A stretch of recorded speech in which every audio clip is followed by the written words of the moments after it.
जय जगन्नाथ। प्रिय दर्शक बंधु, आम सिद्धार्थ भक्ति चैनल तरफ भक्ति सकाळ को आपण मानकु स्वागत।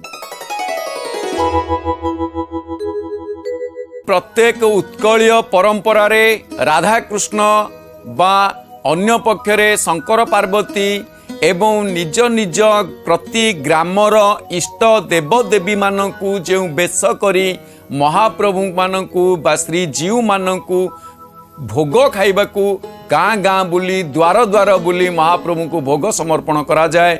महाप्रभु एतिरे जो बेश होइथांती ताहाकू विशेषत भाव में चाचेरी बेश बोली कुहा जाए।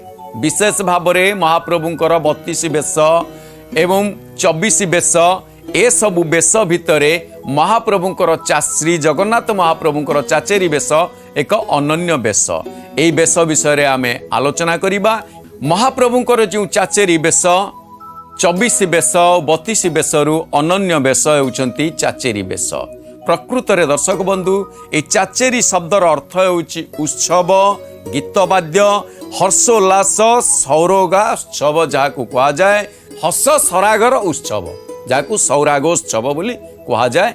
एई चाचेरी बेश को विशेष करी दोल उत्सव रे आनंद कोलाहल फगु खेल ए सबु पाई महाप्रभु मानकर श्री जीव मानकर जो बेश हुए ताहाकू चाचेरी बेश कहा जाए। सुंदर भाव में कवि सम्राट उपेन्द्र भंजक रहस्य मंजरी काव्य रे 12 छांदरे 17 पदरे आमको सुंदर पदटी मिलती। चाचेरी गहल सखी गोविंदक दोल ते सुंदर कथाटी। एई चाचेरी बेश महाप्रभुंकर फगु दशमी ठारू ही आरंभ हुए, किंतु आपण माने आज देखिले फाल्गुन मास शुक्ल पक्ष नवमी। यार अर्थ कौन ना ए वर्ष फाल्गुन शुक्ल दशमी ठारू पूर्णिमा पर्यंत महाप्रभु जो 5 दिन चाचेरी बेश हुअंती एतद मध्यरे ता चतुर्दशी क्षया पड़ुछंती। चतुर्दशी क्षया पड़ुथिबारु दशमी पूर्व दिन अर्थात गोटे दिन पूर्वरु नवमी ठारू चाचेरी बेश महाप्रभुंकर अनुष्ठित होउछि।